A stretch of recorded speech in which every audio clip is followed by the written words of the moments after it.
Live again. Another week, another $40,000, right?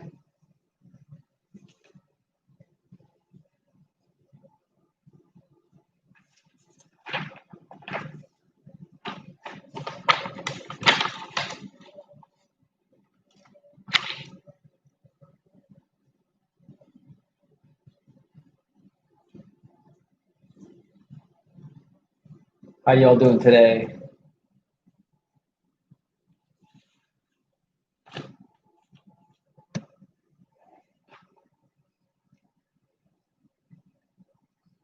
And hello, South Florida. Welcome to another live edition of the Real Estate Show. South Florida's #1 program about real estate, America's longest running daily radio show about real estate. My name is Eric Willner, and I am here live on your AM station, the AM 1470, the parent of the original station that we started on here literally 21 years ago this last April.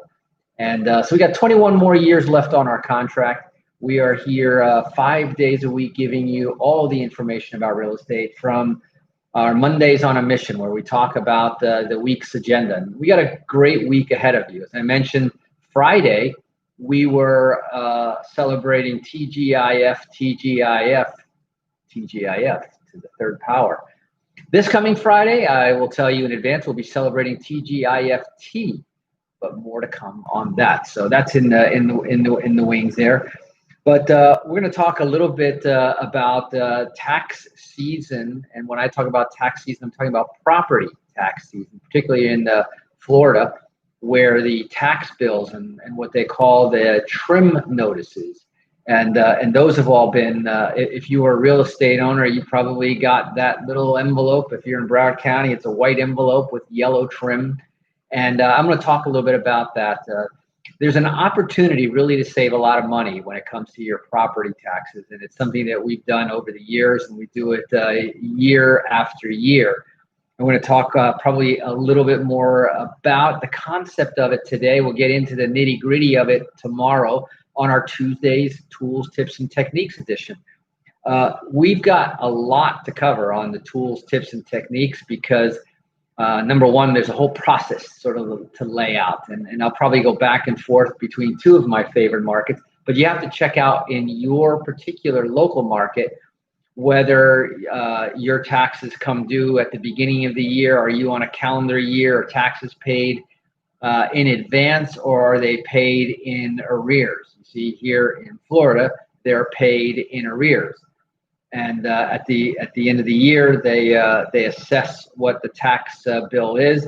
Right now, what you're getting in South Florida is the estimate, and there's a whole bunch of budget discussions going on because, of course, property taxes includes your school boards, local fire, and law enforcement, and all of those things, and all of those budgets. And as those budgets are in the process of being approved, if you get this notice that says if your taxes were according to last year's budget, the tax rate this year is this, and based on the value of your property, this will be your bill. If proposed changes to the budgets are approved, and they could be increases in the budget, they could be less likely decreases in the budget, then you might even see a possibility of a tax decrease. Now, in one of the ones that I opened, and I brought a couple of different of these tax bills because I have properties in different counties. So you'll have different formats, different budgets, and it's worth reading. And I'm going to share some of that with you in just a moment. But we'll get deeper into the nitty gritty on Tuesday. Now, Wednesday, which is typically our midweek report, is when we'll get into market news, trends, and some of those things. And you can bet that I will weave in the conversation of the property taxes and what that will mean in terms of the news, what it could be in terms of the influence. Think about it. If law enforcement is part of it, this would be an interesting conversation, particularly for those I think not so wise cities that are trying to defund their police departments. Well, if you defund them, then the property taxes ought to go down. And so now, are you really going to see the money go back into the community, or are the politicians going to play a different game with that? They're going to take the money out of the police and then spend it, or use it, or pocket it somewhere else. So very suspicious about that. I think the whole idea of defunding the police is kind of crazy to begin with when you think about it. And you'll find out the first time that you'd have to dial 911, and then you get a message saying that due to recent defunding, we're unable to accept your phone call. Please send us a self-addressed stamped envelope, and we'll be sure to reply to you at our earliest convenience. Then we have our Thursday show, which now getting back to more down-to-earth things. We talk about the financing. And, one of the things that's most impactful when it comes to affordability is the property taxes. There typically are 4 components to the cost of real estate for most real estate buyers, homeowners and investors alike. Number one is whatever down payment that you put in. But then separately, you have your mortgage, which, like I said, has 4 components: principal, interest, taxes, and insurance. Now, to give you an idea how radically this has changed since I started in real estate close to 30 years ago, there used to be the 1% rule. And that 1% rule may or may not apply in certain areas. The more expensive it is, the less likely that it will apply. But in great rental areas, the 1% rule, which means that the rent in that area is approximately 1% or greater than the property's value. And that's a really important key thing to watch out for. If there isn't that relationship, it's probably not a good rental area. Now, here's why. Remember, I said that there are those 4 components to the mortgage payment: principal, interest, taxes, and insurance. Now, it used to be, when I first got into this business, that about 70 to 80% of the PITI, principal, interest, taxes, insurance, was made up of the principal and interest, the mortgage part. High interest rates, 6, 7, 8% was the norm.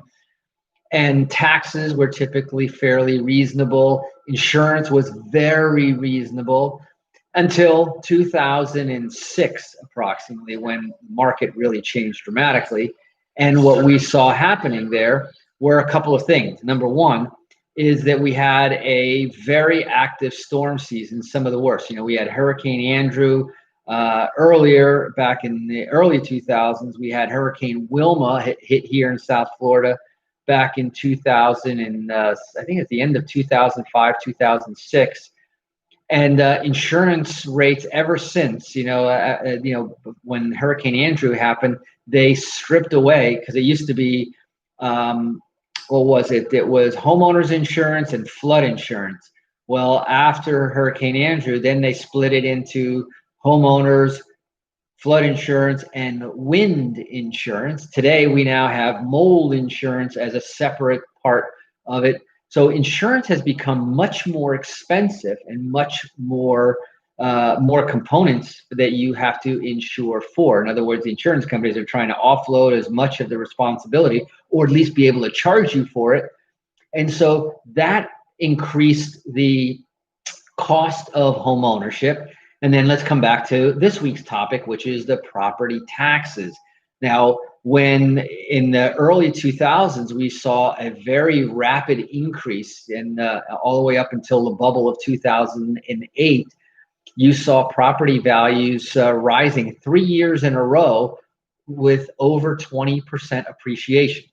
Now, you can go back and listen to some of the shows back that we were broadcasting back then, and we were talking about there's no way that that's sustainable when the average appreciation over the last, I don't know how many 100 years, has been around 5 to 7%, depending on what part of the country.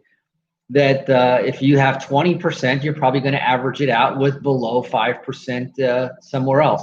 When you have multiple years of double-digit increases, well, it's only to be expected that you're going to have a pullback in the market. Of course, it was the perfect storm of so many different reasons. and that's a whole other conversation, which perhaps we'll have on Tuesday when we have our special guest foreclosure man back on our show, and we'll have that conversation. We'll talk about property taxes and how that plays into the role of this whole thing.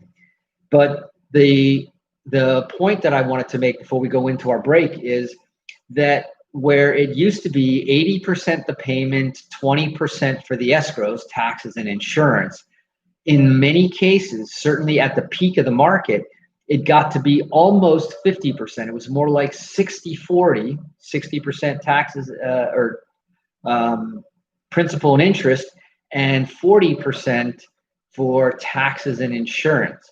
Now, the good news is that interest rates have come down so much that it has offset the increase in taxes and insurance.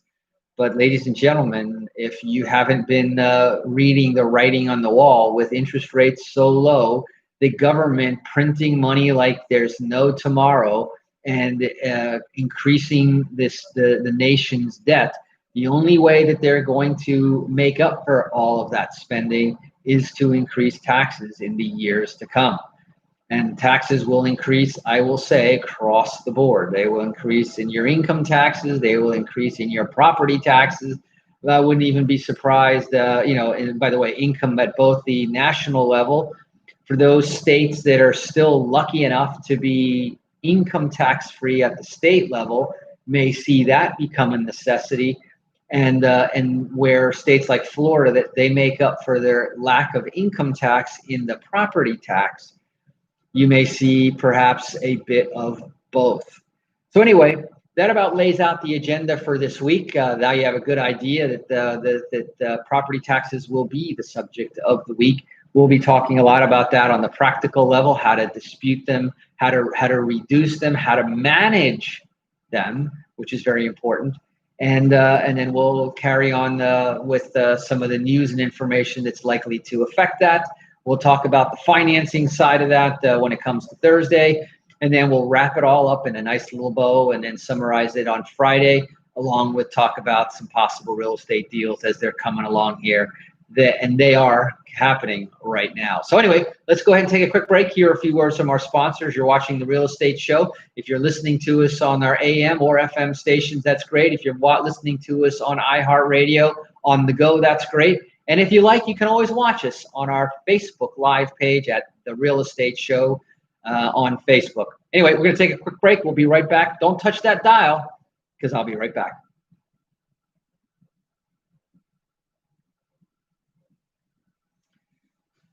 And we've got John from Boca Raton, Tammy from Houston, Texas. How are you there?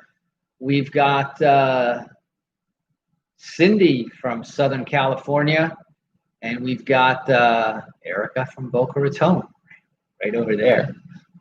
And hey, Tim, how are you? Finally on the same time as you are. All right.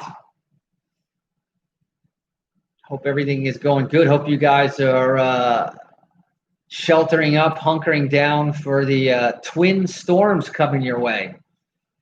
So thinking a lot about you guys and saying a prayer that you guys get wet, but not too much wind, and not too much wet either, because Houston does like to flood.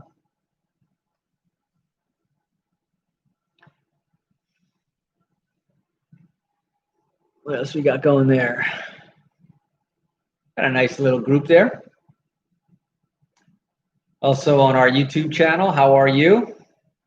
You guys want to drop in and say hi on the chat?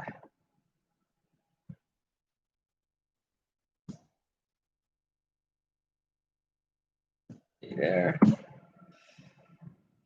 gotta figure a good way that I can type on the Facebook, since it comes in straight from the camera.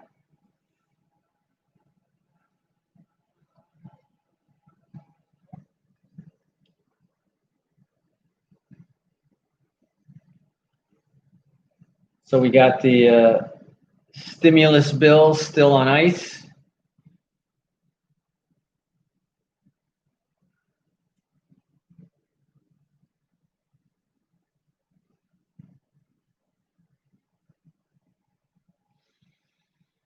hurricane party here in Texas. Erica's saying, hey, let's go. Let's go. Hurricane party with social distancing.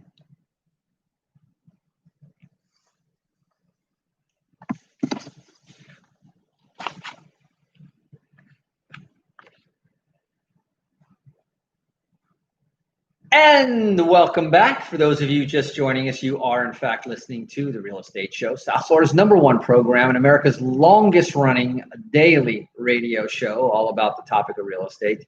And, for 21 years, through good times and bad times, through peaks and the valleys, the runs, the booms and the bubbles, and of course, even through the pandemics and even through a couple of hurricanes here and there, we've been we're actually heading on the roads. That's why I said that this Friday we'll have a TGIT, and we'll be talking on the road. In fact, I'm going to be curious to see where I'm going to be tomorrow night, in between here and Point B.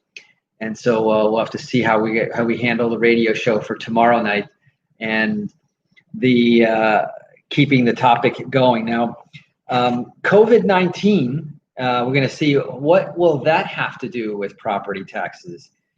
Certainly, we know that a lot of the government offices are operating either on skeleton crews in the office, if not altogether remotely.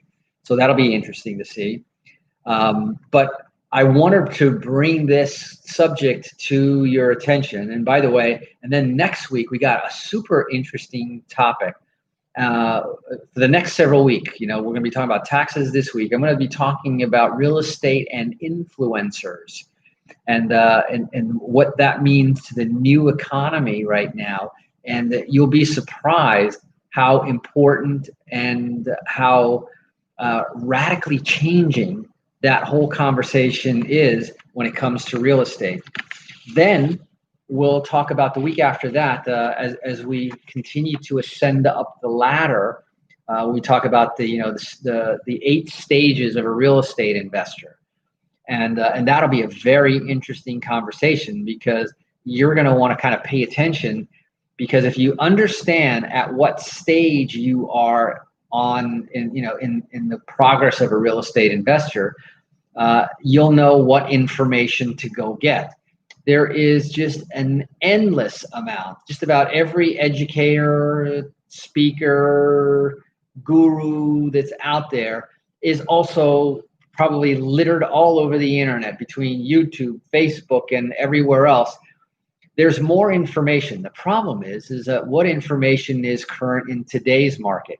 You know that the market is changing. In fact, before I go back into the conversation of the taxes, I wanted to share this with you. I checked to see what kind of updates we have for the stimulus. Of course, like I said, the stimulus right now is on ice. The public, of course, is demanding action now. The debate already dragged on for many weeks, but with the 2020, last week we had the Democratic convention. This week we're going to have the Republican convention, and then it's going to be real interesting now to see the 2 candidates go head to head. I think that's going to be a very interesting and telling several weeks, as they both now have to lay out what are they going to do. Forget the past. Let's talk about what's going to happen in the future. This country needs really strong leadership right now, and we're going to know who our choices are. We pretty much do, and we're going to see what kind of vision they can actually bring to the table, because it's easy to talk in generalities, but I think right now we need a very clear plan, and I think that's going to become very clear in the next couple of weeks. But what I really wanted to tell you, and this is very interesting, and the chief economist for the National Association of Realtors, Lawrence Yun, pretty interesting guy and a vocal guy about the marketplace. They just published a couple days ago the existing home sales. Now, July home sales show that the recovery is sticking. Now, that was the headline. July home sales show recovery is sticking. Now, that's kind of interesting, right? because the media, I don't think, is giving just play to what's going on in the marketplace. If you're in the real estate business, if you're in the real estate market, if you're a seller or a buyer right now, a potential, you know that it is extremely competitive out there. And what we saw, as with the interest rates down at historic lows, a lot of the people who during a pandemic pulled their properties off the market were very slow to come back into the market. Yet the buyers, once the pandemic had kind of established itself at what it's going to be, now they wanted to make a move for whatever reason, whether they're expanding their households, moving to good school districts, transferring for jobs that they did have. They needed to go ahead and buy, and they're out there buying. And there is a lot of pent up demand, because we're still experiencing the recovery from the Great Recession. You're still experiencing the growth in demand from the millennials. And then now you see that there is an economic recovery trying to, take foot from the lockdown in the pandemic. So it's very telling and very interesting that one of the central pillars of our economy is real estate. Real estate, one of the basic food, shelter, and transportation, one of the basic needs, a need that is always in demand regardless of economic cycle. And so housing, of course, is it's usually one of the last to fall, the first to recover. And as long as there are people who can afford the properties, and so that might tell you a little bit about the joblessness numbers with the demand as hot as it is. But I found it to be very telling that the chief economist would come out to say that July home sales show that the recovery is sticking, which is a double positive there. So existing home sales soared 24.7%. Nearly 25%, outpacing the record growth of 20.7% in June. Now, this is not price increase, thankfully, because otherwise we could be having the bubble conversation. We are not there right now. However, 24% or 25% and 21% consecutive growth in sales, the number of sales, is quite telling. And so the June one was when the nation's economic reopening really ignited the home buying activity. And now we are 8.7% higher year over year. The strong rise in existing home sales, including single family homes, townhomes, condominiums, and the co-ops, is fueling optimism in the real estate market through the rest of the year, end quote. Here's another quote by the chief economist. The housing market is well past the recovery phase and is now booming with higher home sales compared to the pre-pandemic days, says NAR chief economist Lawrence Yun. With the sizable shift in remote work, current homeowners are looking for larger homes, right? The house is now your gym, it is your office, it is your home, and everything else. And this will lead to a secondary level of demand even into 2021. He put that in writing. He laid his prediction out, which is a pretty bold statement if he didn't thoroughly believe it. And if one guy has the numbers to look at, it would be the chief economist who has access to all of the MLSs. What are pending sales? What are current sales? What are closed sales? How much are the sales growth in terms of quantity as well as price? Home prices too, speaking of which. Now remember, I am hoping for slow appreciation, even though as a real estate investor and owner, I know that the more appreciation there is, the better it is for all of us. Remember my statement, my comment that everybody is in real estate. So if you're listening to this show, believe it or not, you are either in real estate or you're on real estate. If you're in real estate, you can relate to what I'm saying. The property, one of the reasons why many sellers are not so fast to come to the market to put their houses on the market, that if they don't need to sell, if they are not pressed for time, and now I'm going to have two implications from this comment, then they will hold their property off the market because right now the market continues to rise and demand continues to rise. So home prices are reaching new all-time highs with the national median existing home price hitting $304,100 in July. We have crossed the $300,000 mark for the national median. That means throw in California, but also throw in Ohio, St. Louis, Oklahoma, and all those Midwestern states with very moderate prices. You're getting half of the prices. That's what the median price definition is. Half of the median prices, that means half of the prices sold are above 300, half are below. But if it was a bell curve, the top, the fattest part, the most prevalent, the most common sale price is in that $300,000 range. The first time ever it's broken the 300,000 according to NAR. However, low inventory stands to limit gains moving forward. That means it's hard to have record sales of numbers when there isn't record inventory to sell. And that's a big challenge there for the real estate market.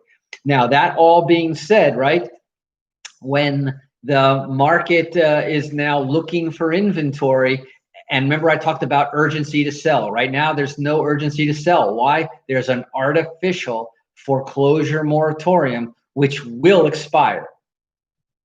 Depends when and depends where, whether you are, because right now it's only mandated by the states.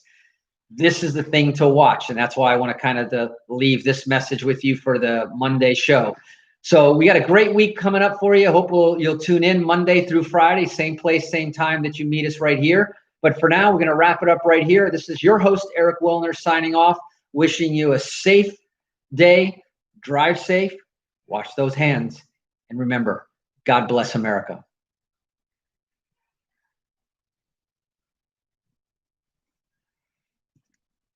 Thank you, my friend. I'll wrap that up.